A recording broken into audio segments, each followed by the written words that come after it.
São João do Oeste estará em festa, a cultura alemã vai reviver. Alegria a semana inteira, você nunca mais vai esquecer. Deutsche Woche, a festa é alegria. Deutsche Woche, a dança contagia. Muito show, música, muita diversão. A festa da alegria é em São João. Deutsche Woche, a festa é alegria. Deutsche Woche, a dança contagia. Muito show, música, muita diversão. A festa da alegria é em São João.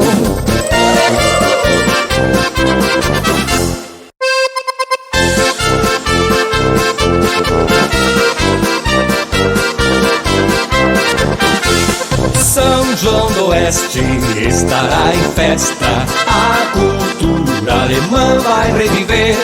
Alegria a semana inteira, você nunca mais vai esquecer. Deutsche Woche, a festa é alegria. Deutsche Woche, a dança contagia. Muito show, música, muita diversão. A festa da alegria é em São João.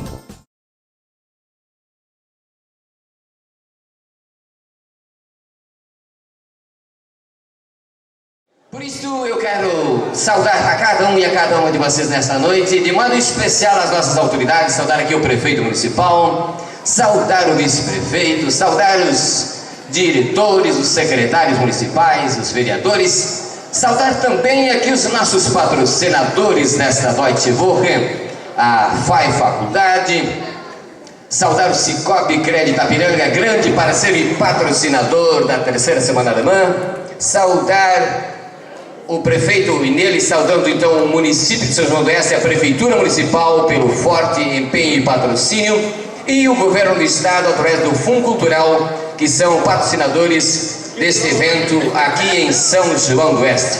Also wir wollen klar lassen, dass der Abend, wo wir sehr viel lachen wollen, soll interessant sein, soll schön sein und soll in der Ordnung bleiben.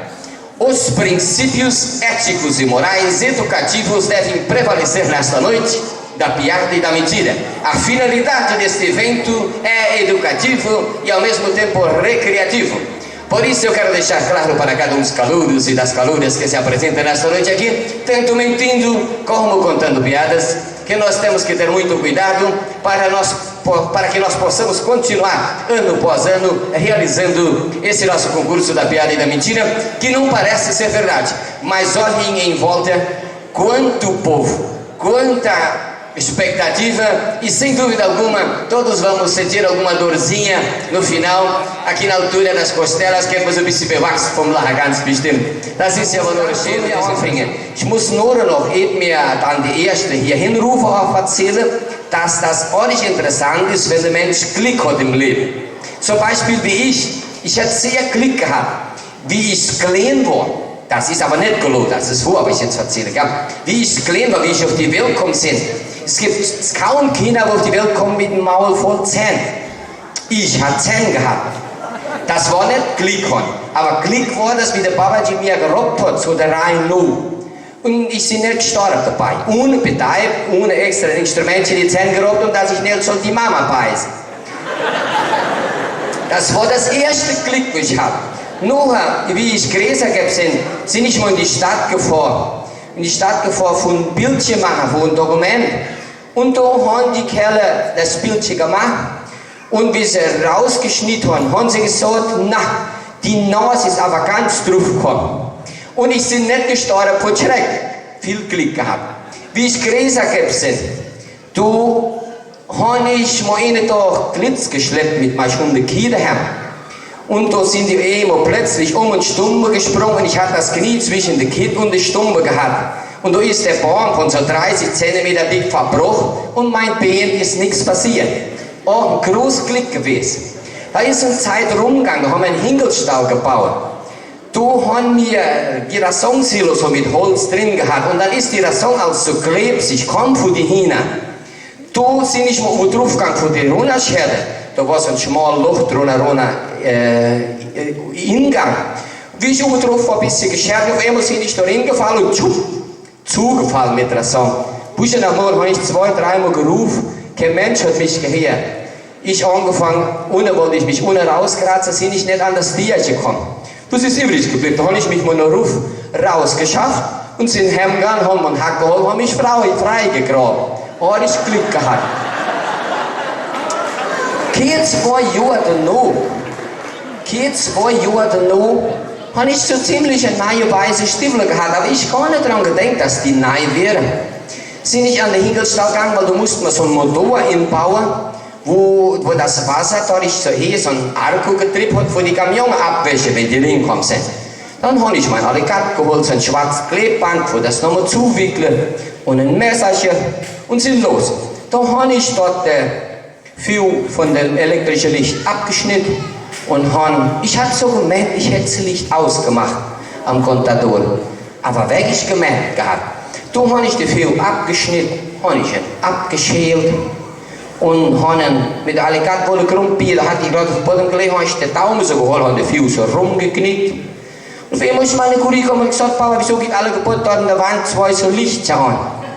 Ich sagte, wieso? Ich habe nichts gesehen. Habe ich noch ein bisschen drauf geguckt, habe ich mal so an die Wand geguckt und da sind, wo mein Auge hingeguckt hat, 2 so Lichter angegangen. Buscher sagt, ich möchte nicht den Kontator abgehangen haben. Kugel gelaufen, wirklich war das Licht angehangen und hat den Fio dadurch geschnitten mit der ganz Garge drin, 220 Volt. Und dadurch mein Stiefel ist dann die Kraft nicht so richtig stark durchgegangen, nur dass die Augen haben dann an die Wand gelegt. Da haben wir rausgefunden, was da war. Und so hat das losgegangen. So hatte ich ja auch Glück gehabt, dass ich überhaupt halt noch hier hingekommen bin. Die Straße war so voll Karre gewesen, es hat ausgesehen, wie wenn der Gremien noch mal gewonnen gehabt hätte. Aber jetzt machen wir dann Anfänge vom Land. Jetzt tut mir der erste Ruf für unsere Lehrreise richtig losgehen hier. Aus der Gemeinde Linha Beleza, Itapiranga. Der Mann heißt Canizio Lauermann. Ist nicht so ordentlich groß, aber wie ich ihn letztes Mal gesehen habe, konnte er schon Geiter spielen. Komm mal her, Caniz. Wenn man dort daran denkt, wie die Zeiten sich ändern von früher wie heute. Ich denke noch daran, wie ich früher geheiratet habe. Abends, wie ich der Frau sein Arschbacken gucken wollte, da musste ich das Hostchen streben. Heute, wenn ich die Hostchen ziehen, muss ich die Arschbacken außen erziehen.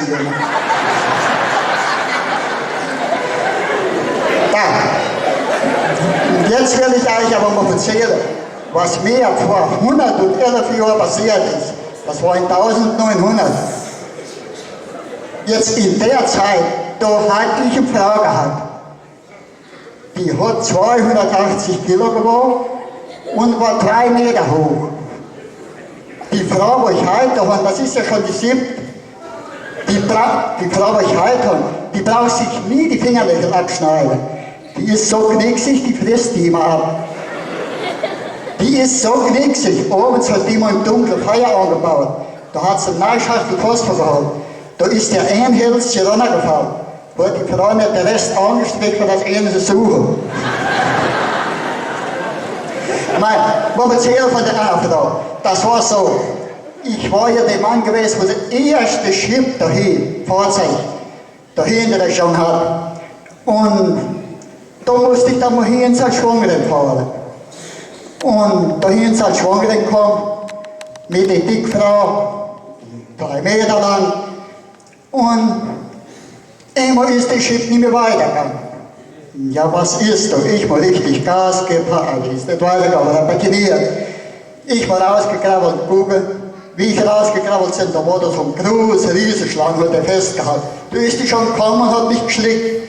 Ich aber noch fix in die Säcke gekriegt, das Messer rausgeholt. Wie ich da unten drin war, habe ich den Panzer aufgeschnitten und rausgekrabbelt in das Schiff und dann mal weitergefahren. Da ist ein Stück weitergefahren, kam man an so ein Wassergräbelchen. Jetzt hat das 2 Meter Wasser gehabt. Ich habe geguckt, da war das pur Blut gewesen von der Schlange, wo ich da den Panzer geschnitten habe. Ja, und ich musste überfahren, jetzt was machen?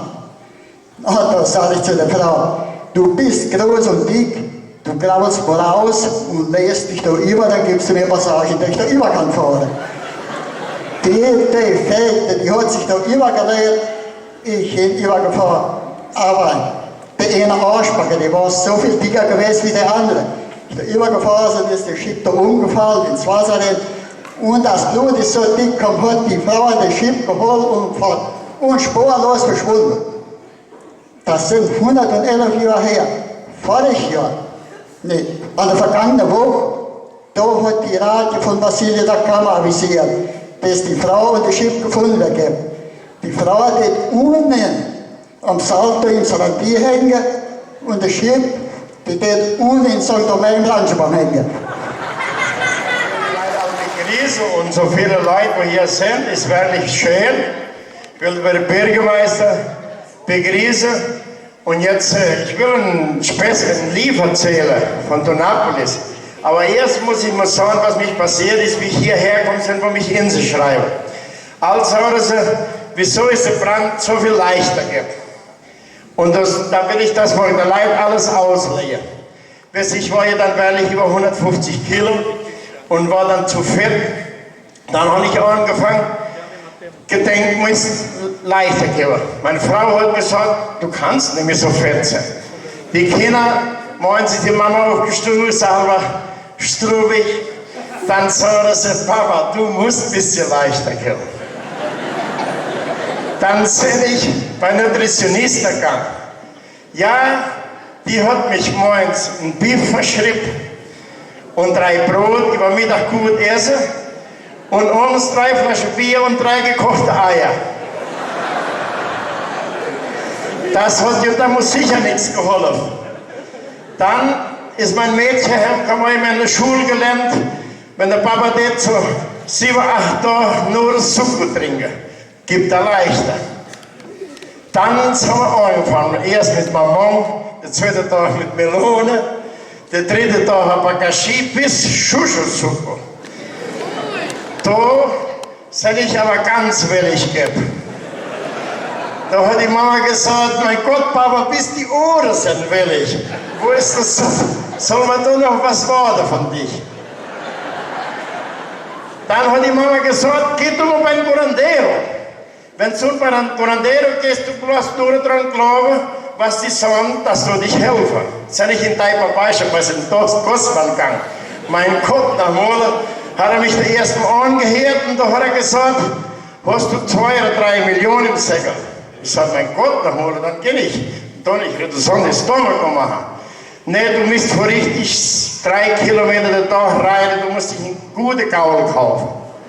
Ich sage, ich habe noch einen Barriere, wo mich die kann verlehnen. Da hatte Nathalie zu Specht auf der Uni in Taipa in Montesinho gewohnt, da hatte ich so einen großen Krack. 600 Kilo hat er gewogen. Dann habe ich den ersten Tag geritten, 3 Kilometer, hat mich gut getan. Und der Gaul ist abgehauen, dann habe ich 6, 7 gewogen. Und dann weiter mein Theater gemacht mit Essen. Mit die 30 Tage rum war, sind ich auf die Waage gegangen, 5 Kilo schwerer. Da haben wir den Gaul gewogen, hat er 100 Kilo abgenommen. Aber von Donapolis, der Bürgermeister ist von Donapolis. Und dann ist ich auch verheiratet von Donapolis. Was gut war von Donapolis, haben wir in Macucasinho in so einen Schwamm geschleppt. Heute ist Donapolis schon ein guter Stadtplatz. Früher war das ein kleiner Stadtplatz. Ich weiß, haben wir noch da Imo 48 gespielt. Und da war der erste Preis ein Rind, 2. ein Schaf, 3. ein Schwein, die Prämie die Konsolation und der Arena in Donapolis. Ja. Und da war ich dann verheiratet. Und da haben wir damals am Tag mittags gesessen, Tee getrunken. Und da kam Concurso de Alemão mais feio em São Miguel do Oeste. Mein, sag ich wie die Frau, was möchte ich doch am Preis? Ich hingestellt, einen schönen Holländer Kuh. Da sagt die Frau, sag ich fahre den Escher von Donapolis holen, der ist eigentlich nicht um einen Inschreiber. Sagt die Frau, Zeit verloren, lass das denn, ich sollte mir gewinnen den ersten Preis. Sonst, das ist nur ein Motiv, für die auf die Straße fahren, wo die haben sie schaffen. Dann ich ihn aber geholt. Jetzt wollte ich mal sagen, warum war das so eklig? Wie die auf die Welt kommen, ist der Doktor angezogen. Und da hat der Doktor ihn wieder zurückgeschoben. Und da hat er einfach gewollt voraus. Und da hat der Doktor ihn rausgezogen. Und da hat er gesagt, die Vermehrer holen, wenn er in 2 Tagen nicht will, dann ist es wirklich ein Kurier. Ja, und da hat die Mama die gar nicht sauber gelassen, weil der war ja zu eklig. Musste sie die Mama bienen, haben sie gebunden. Und der Bisch, ja, in 3 Tagen war die Milch am Ernten. Da hat sie keine Milch mehr gehabt, da hat sie den Kerl. Dann musste Papa ihn füttern. Da hat er sich die Flasche 3 Meter in Rut gebunden und hat die von weitem hingehalten, von nicht, dass ein braucht Gesicht gucken. In 4 Monaten hat er schon gesitzt. Keiner hat mit ihm gespielt. Und dann haben sie ihm noch an den Hals gebunden, dass die Hunde mit ihm gespielt haben. Ja, und so ist er groß geworden. Hat der Papa bei den Zahnarzt gefahren. Von mir die Zähne noch gucken lassen, ist der Zahnarzt aus dem Laden rausgesprungen. So eklig. Ja, und da haben wir die, dann hat er keine Zähne, hat er vorne so einen Dostzahn gehabt. Früher hat er so die Dost nicht gegeben, vor die Lochrennen machen. Und dann hat er sie die kontradiert von Lochrennen beißen. Da haben wir den zum Egal gefahren. Und da hätte man können ja wirklich einen Aff hinstellen, hätte die Leute nicht so viel geguckt, nur dem Escher. Ne? Und da haben wir ja wirklich den ersten Preis geholt. Wie wir den ersten Preis geholt haben, musste ich da mal Kuh fahren. Ja, vorne habe ich nicht reingeladen, hinten musste ich die Kuh hinladen. Da sagte ich, komme dich mal holen. Dann da sind ich hingekommen, war der Escher fort. Da sagte ich, warum ist er rum? Ach, hat einen Kolonisten geholt, in 3 Stück gestellt für die Shoppingseejauer. Guten Abend für alle. Ja, Lie habe ich noch nicht gelernt, ich will euch eine Wahrheit erzählen. Ich hatte letztens mit meinem Großvater geredet. Und der hat vor der Zeit 60 Jahre Jubiläum gefeiert.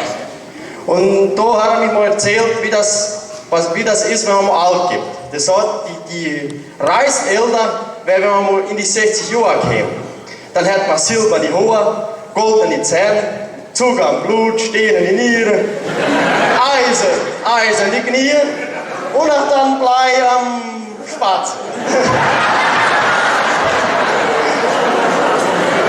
Ja, und dann ohne das das Problem noch von die Prostata, muss ich dann sagen müssen. Da muss man die Arschexamen machen. Ja, und dann saß er noch da im Sus. Wer ist mit dem Finger? In Partikular, den wie wir auf Finger bezahlt hätten, kann man den Finger dann aussuchen. Naja, da wenn wir einer dann das hing aber der Examen machen, da wäre er mal heimgekommen. Da hat er die Frau gefragt, ja, wie ist das dann, der Examen machen? Oh, das ist nicht so schlimm, hat er gesagt. Der Doktor hat gesagt, gehen wir dort auf dem Bett hin und die Ufia gestellt und auf einmal hat er eine Hand hier drauf getan und hat hinten gekribbelt. Ja, und dann hat die Frau gefragt. Und einmal hat er die andere Hand hier hingetan. Da hat er ein bisschen gedacht, mein Gott, Frau, der kaputt hat mich rübergeholt. Ja, das, was ich will euch erzählen, ist wirklich dann auch, wenn ein Mann schon in 60 Jahre alt gewinnt und da wäre er auch sein Examen machen gegangen, aber da hat er sich trotz von Zeit verheiratet mit einem Jungweibchen, er hat 16 Jahre gehabt. Und da wäre er bei der Doktor für sein Examen machen, alles schön und gut. Auf einmal hat der Doktor gesagt, geht dort in dem Zimmer hier rein, gleich kommt die Infermiere und dann tut sie dich dann helfen, was man muss dann machen. Ja, da hat er schon dort gesehen, hat schon 7 Schüssel gestanden. Ein Schillett drin gewesen, da hat er gedacht, ich werde mich nicht ausschneiden. Darum, der sich dann dort die Bordschüler umdrehen, wenn die Vermehrer schon kommen. Und dann war das Ding dann wohin ein bisschen sauberer sehen. Ich glaube, für die Jungen wächst das ja voll. Naja, dann, und da hat sich der Kerl so geholt und ein bisschen rasiert. Zweiter Mal muss ein Rock gespitzt, hat er schon gesagt, jetzt kannst du schon gehen lassen, der bleibt schon allein stehen. Da, wo der Doktor kommt, ja. Der Doktor dann mal untersucht, weil alles richtig gewesen ist. Hat er gesagt, Doktor, ich muss dir etwas erzählen. Ich habe mich gerade verheiratet. Hat der Doktor gratuliert, ja. schön und gut, ein Jungweibchen, das soll schwanger sein. 3 Monate lang.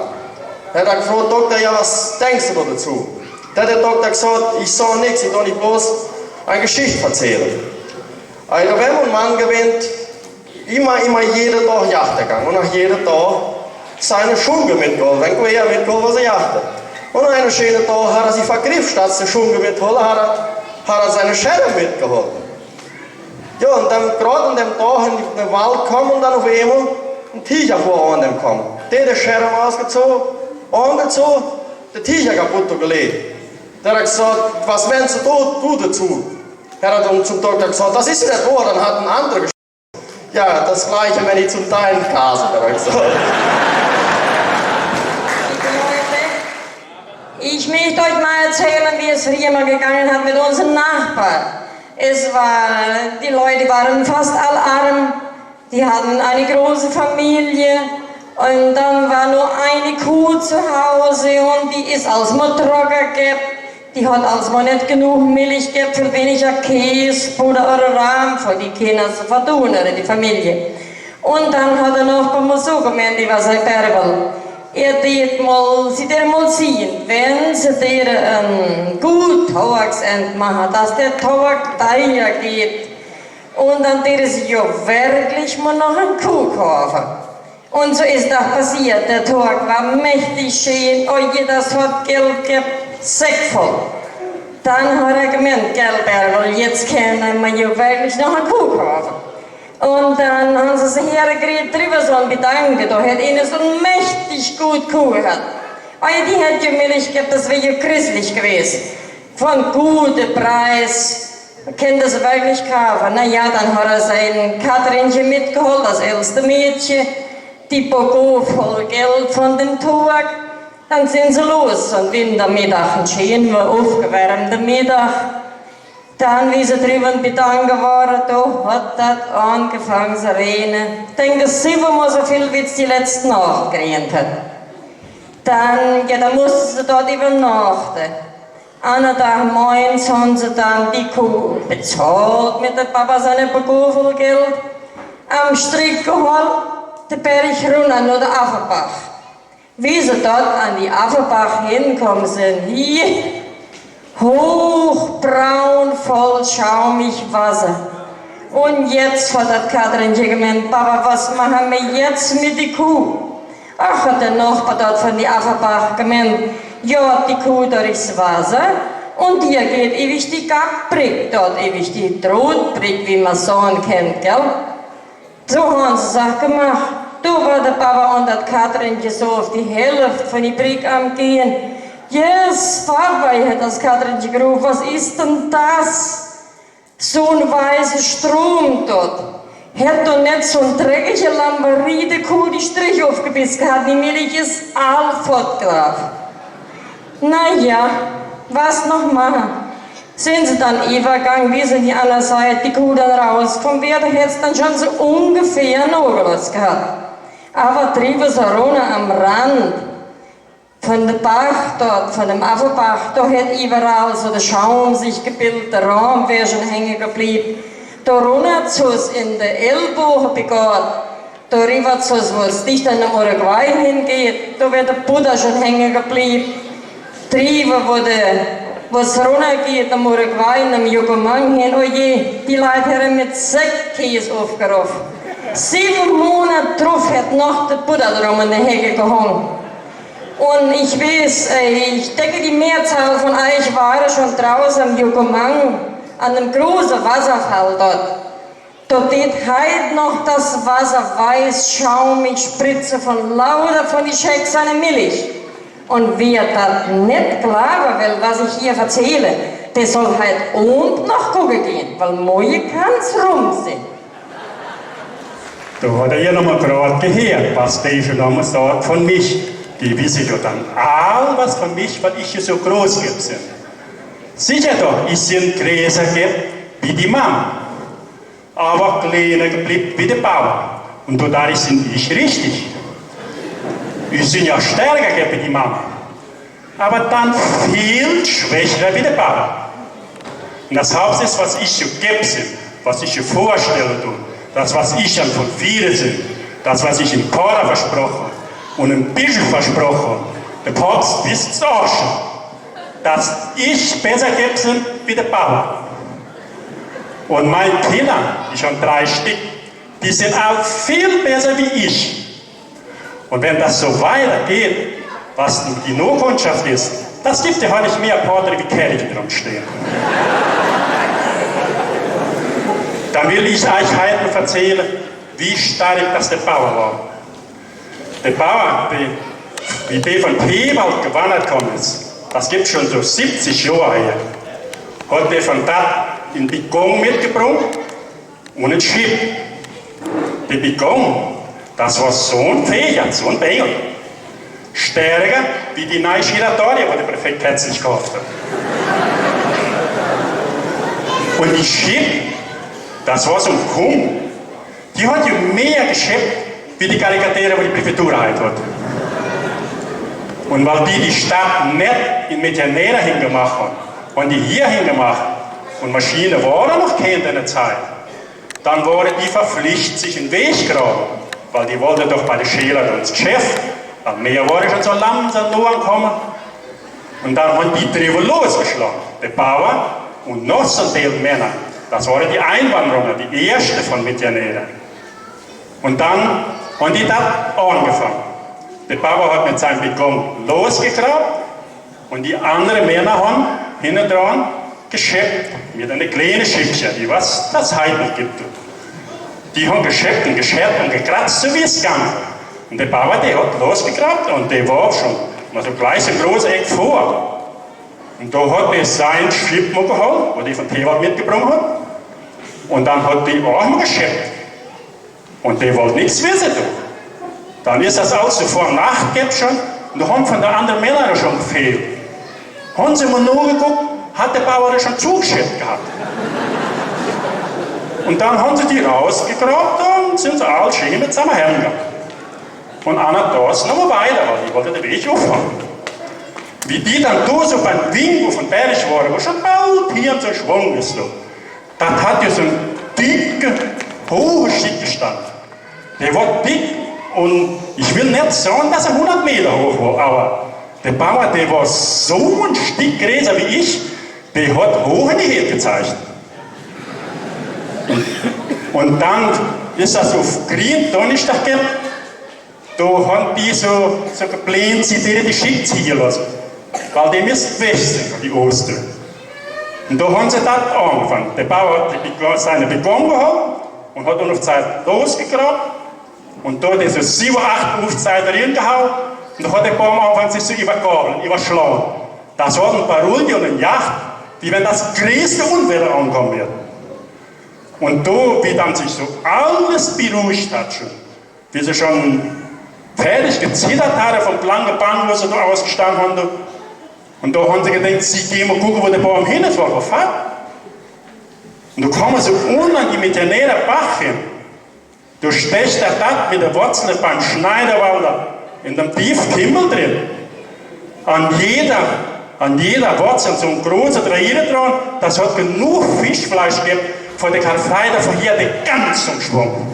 Ich bringe Ihnen Schere mit, weil ich jetzt so ein Loch rausschneiden. Dann ziehen die hinterste Leute mich nicht jauen. Und wenn ich hier hinkomme, bloß was soll ich, ne? Ja, ich und meine Frau, wir hatten 10,5 Jahre in St. José, neben Florianópolis gewohnt.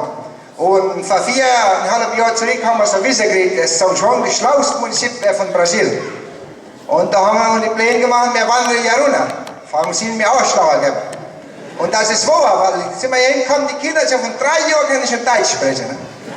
Oder in Florianópolis, die Lappen sind von 50 Jahren können heute nicht sprechen. Aber was ich wollte erzählen ist, wie wir heruntergewandert gekommen sind. Und da war die Mama nennen worden gewesen. War die Zeit schon längst aus gewesen, vor Mai Monat. Ist Juni rumgegangen, Juli, 60 Tage drüben und nichts von denen auf die Welt gekommen. Und da sind wir hier ins Krankenhaus gekommen, war der Dr. Schröder gerade nicht da gewesen, war bloß der Dr. Marsch, hat die Frau untersucht, ist er verschrocken. Ihr wisst nicht, was da los wird. Oder ist es ein großer Kerl, oder ist es 2. Große Kerl, der leicht doppelt. Ja, habe ich gesagt, ja, ist Zeit für den auf die Welt kommen. 60 Jahre schon drüber. Und da hat die Enfermerin gerufen, die ja, was machen? Hat der Meister gesagt, ich habe kein Courage vertragen. Dann sind gewartet, bis der Dr. Schröder zurückkam, es war du nicht das von Nacht. Es ist Schröder kam und da haben sie wirklich über die Kerl auf die Welt geschafft. Den einen geholt, schön gebaut. Und da haben sie für die Tulse mich sprechen und gesagt, ich habe ein großes Problem. Ja, was ist da los? Ja, wir können den einen nicht messen, wie lang das ist. Ja, wieso? Das Bänkchen, wo man die Kinder schon messen, das ist bloß 60 Zentimeter lang. Naja, da ist so, das ist kein Problem. Da sind wir rüber an die Präfektur gegangen, die Latten wollen uns ein Alistamento Militär machen. Und da haben wir die Höchst gemessen von der Kerl. 84 Zentimeter hoch. Und wir können ihm zeigen, wissen nicht, wie lang der war, bloß wie hoch. Und da haben wir eine schöne Zeichen angezogen, bei die Mama hingetragen, hat sich Mossad-Diddy getrunken und gute Nacht gehabt. Ne? Andere Tag, freitagsmorgens, von da vorne vor ist der Kerl in die Luft gestiegen, darum gelaufen. Ganzes Spital durchgekommen, alles ist geguckt. Er kommt da drüber, Infermeria hin, und die Enfermerin, die Schwester, Weißmehlkilze am Backen und sie sie Mann bringen. Ah, der ist nicht dabei gehabt, schon Politik mit denen. Und da hat er gesagt, ja, wieso, was ist da los hier, so ein Schwamm, so ein Schlauch und Sieb auf so einem kleinen Krankenhaus. Und die Schwester gesagt, ja, ich sehe was, so ein wenig Leid. Ja, was denkt man da, Mann? Große Fallen kommen die Leute vom krank, wo tun die Menschen alle hin? Das Ding ist mal vergräsen. Ja, die Schwester gesagt, wir wissen nicht, was wir machen. Da war das schon so hellig im Keller gewesen, da hat der Nenne noch schnell einen Zisemat getrunken, 2 Weißmilch geholt, ist er los über die Präfektur gegangen. Mit der Gesundheitssekretärin sprechen. Der Kerl hat sich kaum hingestellt, der kleine Vitus Reda, ne? Wo ist der Kerl? Das auch nicht. Habe ich kaum hingeguckt gehabt, da ist der Nenne auf den Tisch geklopft. Oh, du Kerl, misch dich mal, wehr dich mal. Das Krankenhaus vergräsen. Kennt halt gucken, die sind vergräsen weggeschworen. Ist nicht gelungen. Und da hat der Vitus den Nenne gefragt, ja, wer bist du? Ich kenne dich noch nicht. Eigentlich sind dem anderen seine Nenne. Ja, naja, dann du, wie der Nenne zurück im Krankenhaus ging, der Vitus Telefon geholt und rüber bei den anderen telefoniert. Aber mir waren nicht bekannt hier in so einem Schwamm. Ähnlich die anderen, wo sie gekannt haben, war die anderen Pracht gewesen. Und über dann komme ich runter in die Stadt. Den Ende nochmal gucken, alles in Ordnung. Und da ich die Papiere kenne ich unten in der Kartore, wo ich Geburtsschein mache, wer steht da mit seinen Papieren? Der Anton Brach, wollte den Nenne in Braun, sein Name. Da ich sage, nein, der ist schon fertig gezahlt, ist mein. Da sehe ich bei der Scheidung noch die Vicente geholt, ein Bildschirm machen, den Kerl abnehmen. Da hat der Vicente gleich mit drauf gefahren. Da hat er gesagt, hier ist ein Parodie, was ich nenne, ich abnenne. Wo hinkommt, Bildschirm gemacht, bloß Gesicht drauf kommt. Ein bisschen bloß die Beine, bloß Gesicht. Da habe ich gesagt, geh mal runter, noch ein anderer Parodie, die von den großen Menschen abnehmen. Dann über den Rest von der Tag, alles gut. Samstags morgens, dann hat die Mama nochmal stark auf die Beine gekommen. Da sind die 2 Doktor vorgekommen, weil der Meister hat schon kein Geräusch gehabt, wir fallen hinkommen. Da hat ich Dr. Schröder mitgebracht. Und da haben sie die Mama alter gehabt. Und da hat der Nenne gegeben, hat die Tasche geholt, hat gesagt, Mama, war Hemden. Danke. Guten Abend, ihr liebe Leute. Ich habe schon, hätte mich nicht zum Tod getanzt, mir hat so viel Musik durchgehabt, es war so schön gewesen. Und der kennt mich ja nicht alle, weil ich bin ja hier und groß gewachsen. Aber ich wollte dann erzählen, wie das früher passiert ist, wie Portanova angelegt ist. Das sind so nur 120 Jahre und da war ich noch so ein Rotzbagger gewesen. Und da hat meine Großvater da unten in der Stadt, in der Belanga, hat ein Stück Land gehabt und der hat den Korall gebaut für die Schweine in der Jaue. Und da hat er so einen großen schwarzen Oak gehabt und neben dem Korall hat er ein Maniokstück. Da war er schlau gewesen, dann hat er so einen Korb voll Milch in den Kump geschüttet und einen Korb voll Maniok. Da brauchte die Schweine bloß mal die Wucht füttern.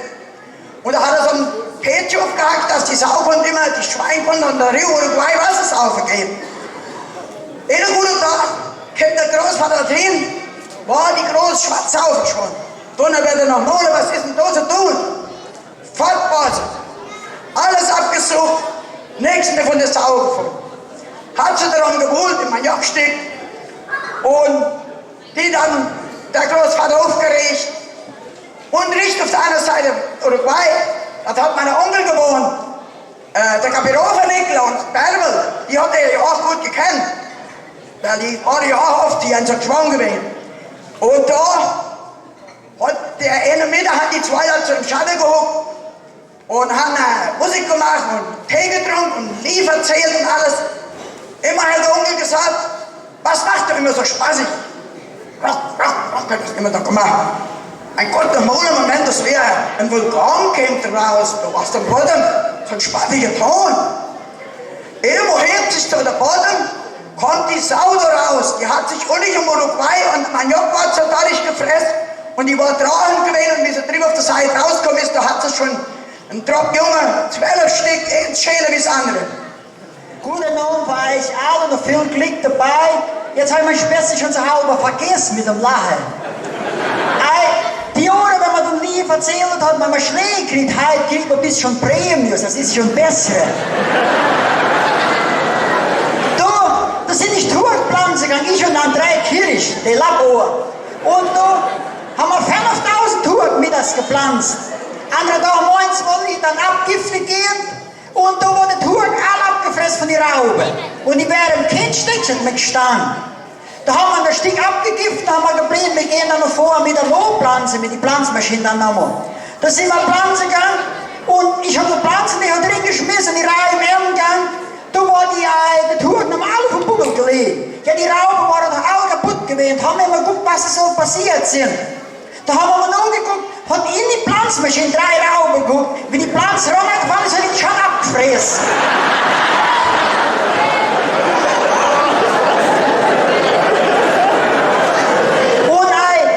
Und da musste mir in der Piranha vorher Gift holen, weil er uns alle von den Rauben dann sie giften. Da sind wir noch bei seinem Pickup-Lehne gegangen und das war so ein Gasoline-Pickup gewesen. Jedes Mal, wenn der so geplumpert war, ein Liter Gasoline fortgewesen.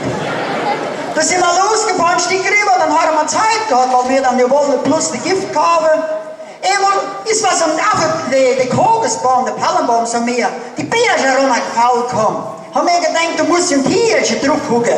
Gehen wir hingucken, hucken auf da oben drauf. Ja, die großen Beeren sind runtergefallen, haben die Kleinen nicht. Haben wir gedacht, von was die Großen nicht, erst die Kleinen da. Da ist aber hat das Bärchen mal so geholt, hat das abgerockt, hinten hingepasst. Die, die nicht hinten rausgefasst die hat er nicht gegessen, die Dinge.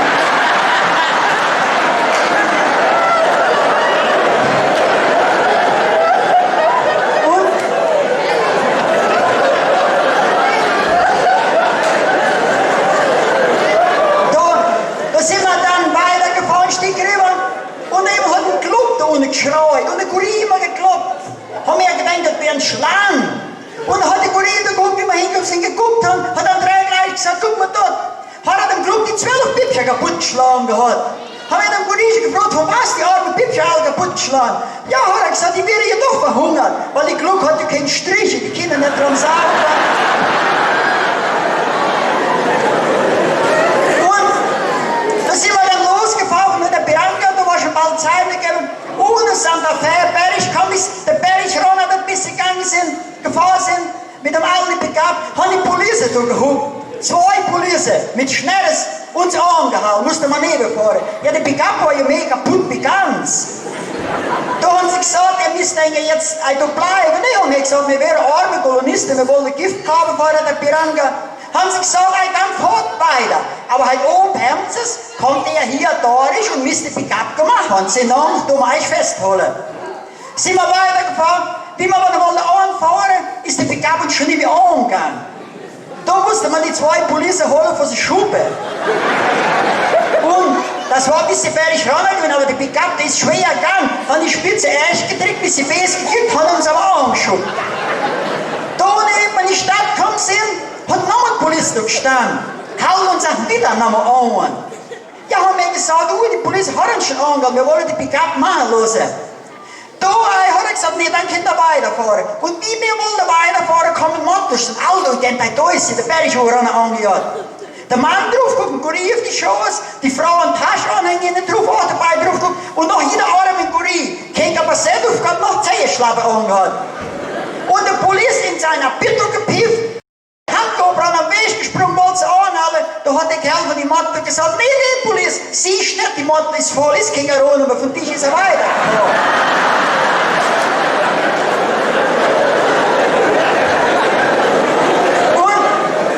Sind wir dann mit der Bianca ganz runtergefahren und immer haben wir unser Geschäft dann alle abgemacht, die Gift gekauft gehabt. Da wollen wir einfach, mussten wir die alte Pickup erst noch apastisieren, dann Gasoline entfüllen.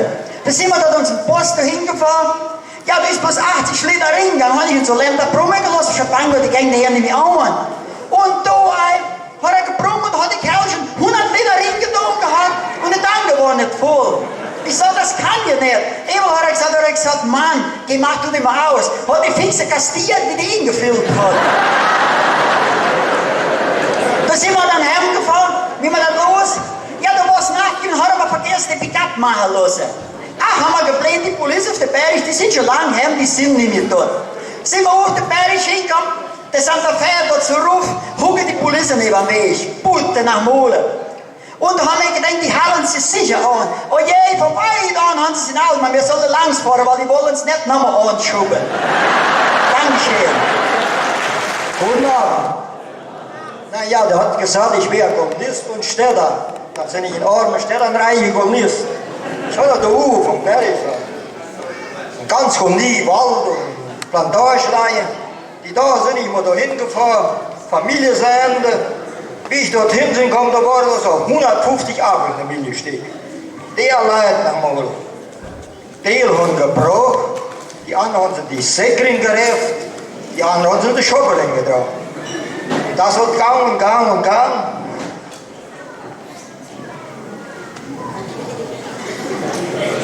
Bis so 50 Sack Milch in der Schobberling getragen haben.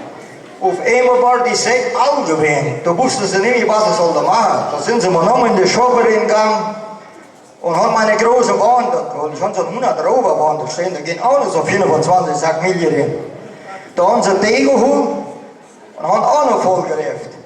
Einmal sind sie dann los mit dem Bahn. Ein paar haben gezogen, die anderen geschoben und sind aber nicht in den Schott drin. Da sind sie runter in den Wald und haben da so eine große Garnellenbahn, da steht so eine dicke Garnellenbahn. Da haben sie den da drauf gezogen und haben auf die Garnellenbaum in die Zwackring gestellt. Und dann noch voll Milch getragen. Dann können die Leute halt gut fahren. Weil der Nilo hat gesagt, Vaseline braucht man nicht lange Zeit. Das war dann mein Lied, aber das war wohl gewesen. Guten Abend. Ich hatte ein Spätzle von 3 Jästen. Da wären wir 3 Jästen gewesen. Und die Herren Uhren gelebt haben von Jästen, von Jachten. Und da haben sie geblieben, da Jachten. Jetzt mit das Gerät von da und da haben sie getragen. Wir gehen mal Jachten in den Wald rein. Da werden sie gegangen und immer haben sie die Hunde losgelassen. Die hat 4 Jahre gehischt, an der Valende und an der Zürich. Und da die Hunde Radau gehabt, da werden sie losgesteckt in den Wald. Und dann haben sie aber nur einen Schuss gehabt und nur eine Palinien gehabt. Ja, was machen wir, wenn dann 2 Tische gerade in den Weg kommen dann? Da haben sie da gestanden. Und da hat er einen Waggon bei sich gehabt, der andere einen großen Hut aufgehabt. Und da, ja, was machen wir? Da die Hunde losgelassen und da hat es gleich einen Radau gegeben, hat es einen Spur gehabt. Da werden sie nachgegangen und haben die Hunde stand gebildet. Da haben sie geguckt und da hat 2 Tische da gestanden. Ja, was machen wir jetzt? Wir haben nur einen Schuss da und dann nur eine Palinien. Und da hat der Dritte gesagt, der Erste, eine Stunde vergangen, hat einen faulen Bogen gelegt. Er hat den Vergangen in den Bogen gestochen und da hat der andere gesagt, ich schieße richtig auf den Vergangen, dass die Schrot sich spaltet dort in der Mitte, dass man die 2 Tische dann auf Mohl jachte. Aber wenn es dann nicht richtig geht, dann fangen die Tische uns 3 alle Chore. Und da hat der Vergangen auf den Bogen gestochen und da hat er fixiert richtig auf den Vergangen. Und da hat er losgelassen. Da hat gepollert, den Dampfball aufgestiegen und das Feuer geflogen. Da hat er die 2 Tische geschossen und da hat er den Vergung aus dem Bogen gerockt, hat den Tato dran gegangen und hat der andere den Hut geschwenkt, wäre 2 Dauer eingestiegen. Guten Abend. Naja, dann wollte ich mal euch erzählen von unserer Yacht, die wir früher gehabt haben. Weil wir früher Ausgangswoche, das ist kein Woche durchgehen, wo wir nicht jachten sind. Das kommt gar nicht wieder rein, wir jachten gehen. Aber wir haben ja Anrichte, unsere Hunde waren ein bisschen anders gewöhnt, wie die normalen Hunde rum sind. Wir haben mal 2 Hunde gehabt, der Scholli und der Rex. Der Scholli, das war ja so ein Fähigkeit gewöhnt, der hat 40 Kilo gewogen. Aber an jedem Bein, weil hatte man nur ein Bein auf die Boot draufgepasst, wie man gewogen hat. Und der Rex, das war so ein Hund gewöhnt, der hatte so mächtige große Ohren gehabt.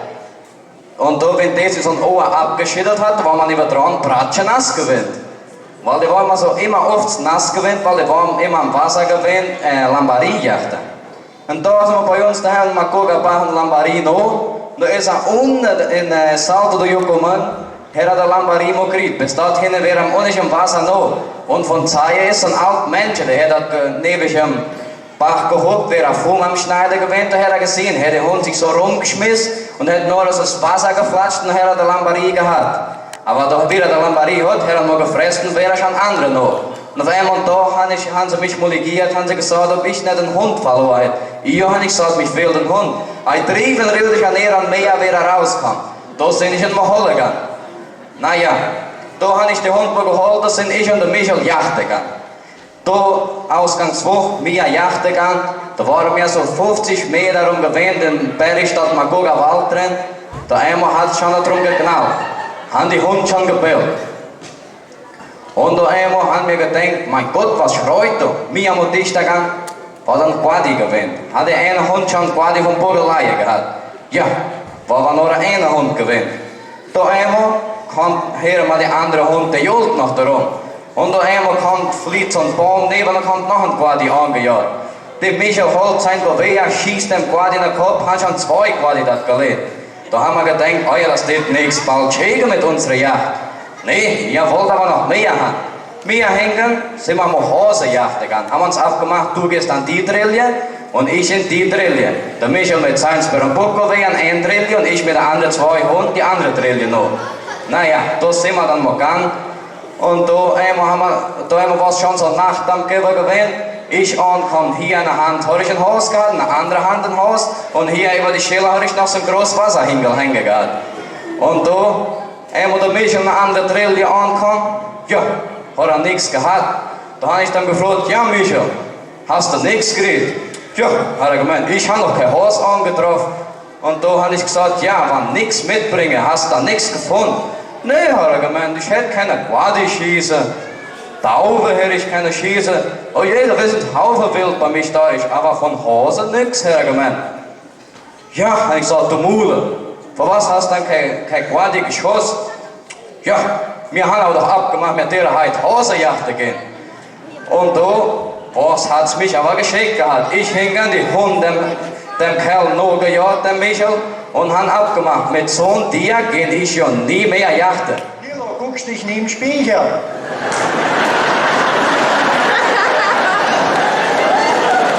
Guten Abend von euch all. Ich wollte bloß sagen, heute ein bisschen, das wäre wahr.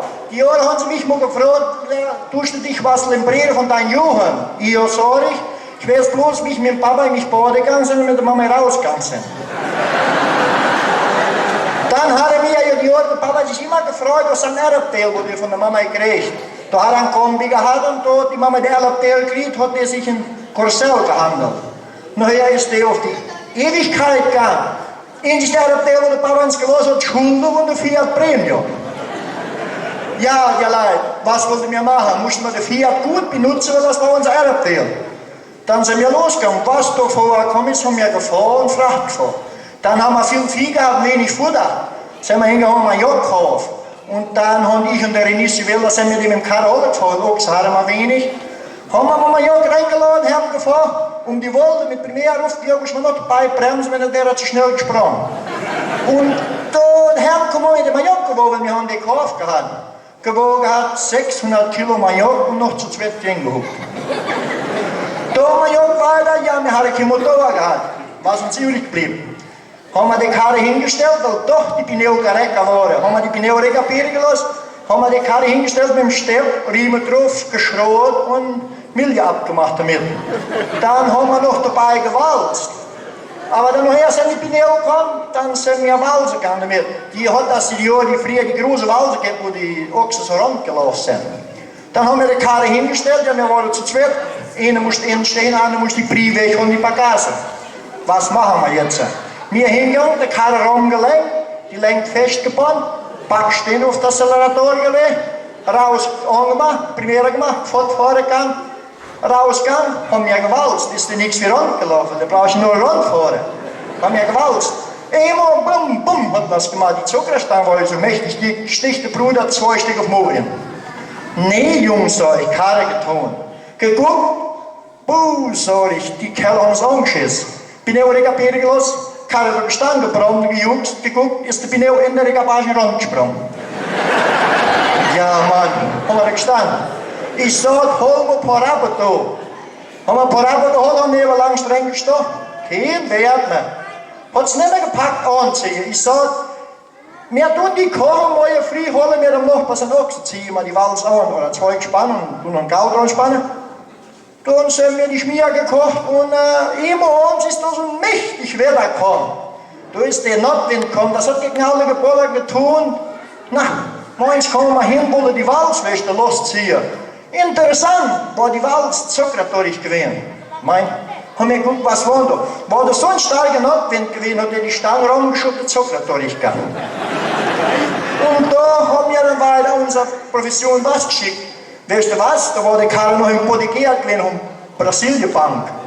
Ja, was machen? Ja, wir haben da Hermose gefragt, Brüder gefragt, was vorgekommen ist. Da haben wir dann ruhig gestellt. Irgendwo wollte man noch mal fahren, wisst ihr was? Hat die Karossere dagegen gebrieft, hat die nicht dagegen gehabt. Musste man noch 21 Tage warten, bis die Karossere aus war, das konnte man noch mal fahren. Und da über dem hat der Bruder noch Minas dort Streiteier bestellt, von der echten Streiteier. Wir haben immer so gern Hornenbriege gelassen. Und da hat der Kerl gesagt, passt auf, haben wir die und nicht die klug getan, weißt du was? Die waren so echt, sind sie in der Eier angegangen.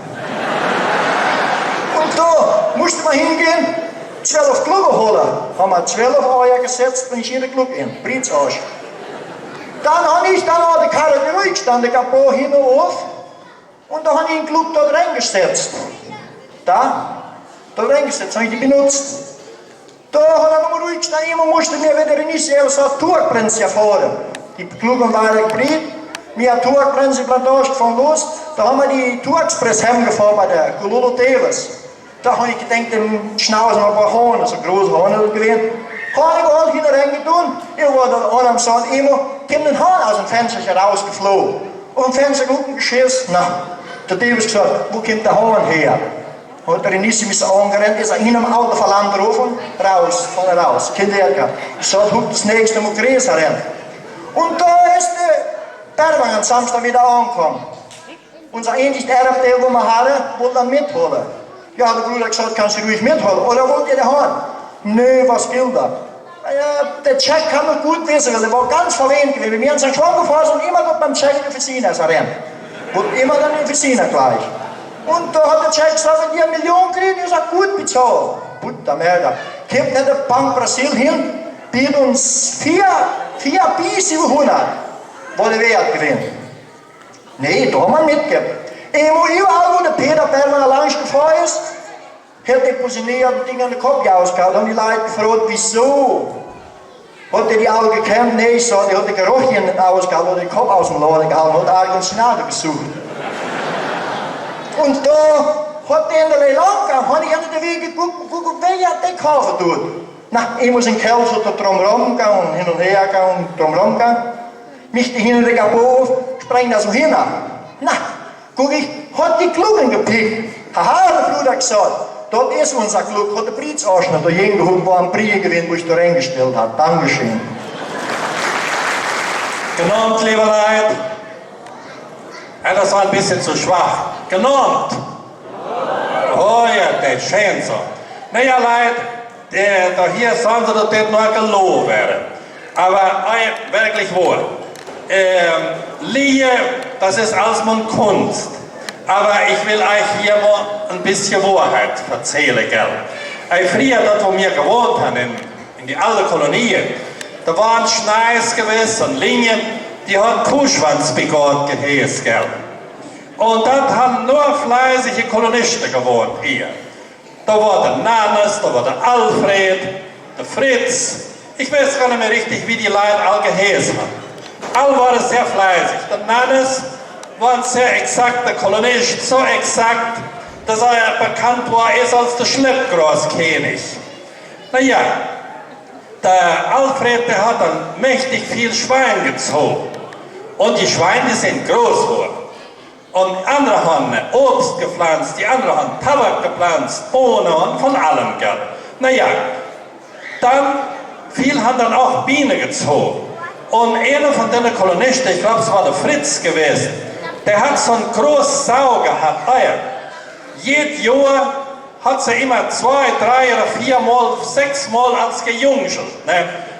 Könnt ihr euch vorstellen, was das eine Ausnahme von Zuchtsau war hier. Bis 6 Mal im Jahr hat sie Junge gekriegt. Naja, der Fritz hat die Sau groß gezogen, aufgepasst. Und das Luder ist groß, hat schon über 600 Kilo gewogen. Und der Fritz, weil er von Zuchtmog behalten, jedes Jahr immer schön und viele Junge braucht. Naja, mit Mal ist dann allein aber aufgefallen. Die Sau ist nicht nur größer geworden, fetter geworden, aber die Ohren sind so komisch dick geworden, geschwollen. Naja, guten Tag, haben sie dann mal resolviert, ja die Sau, die hat schon so viel Junge gebraucht, ne, weil sie mäste. Das Luder, das hat schon über 800 Kilo gewogen. Und der Kopf und die Ohren immer dicker.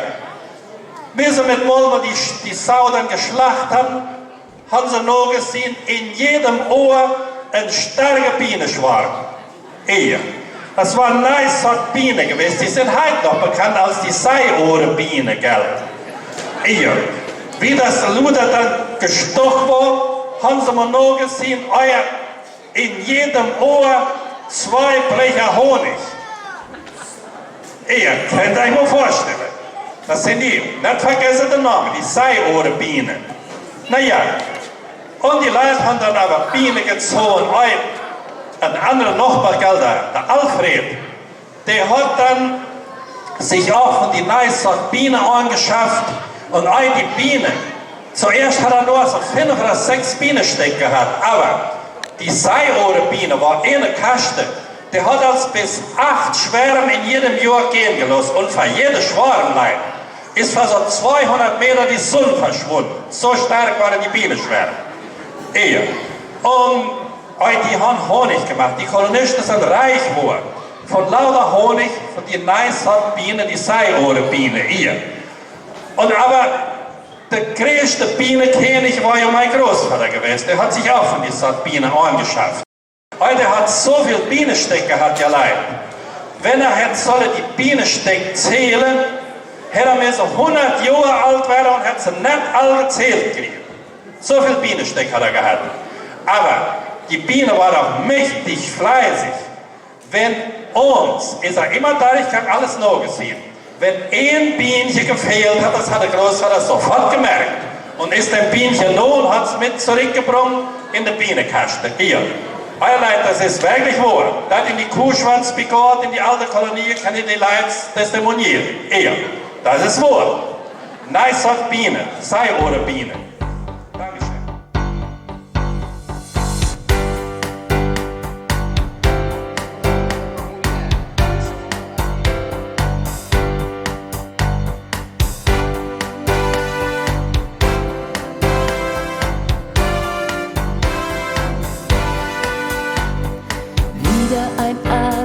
Vorüber, wieder eine Show vorbei. Ich schau in eure Gesichter, sehe Tränen und ein Lächeln dabei. Haben meine Lieder gefallen? Hab ich eure Herzen berührt? Habt ihr gefühlt, was ich sagen will? Und habt ihr dabei auch gespürt, ich hab alles gegeben, ich hab alles getan, um Gefühle zu wecken, sie nicht zu verstecken, denn ich glaube,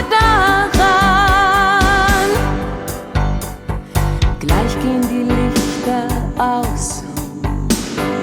Und dann geht ihr nach Haus. Und vielleicht begegnen sie euch einmal wieder, meine Lieder. Ich fahr weiter durch die Nacht allein, hab so Sehnsucht nach daheim. Doch morgen in einer anderen Stadt will ich wieder sagen, ich hab alles gegeben, ich hab alles getan, um Gefühle zu wecken, sie nicht zu verstecken, denn ich glaube,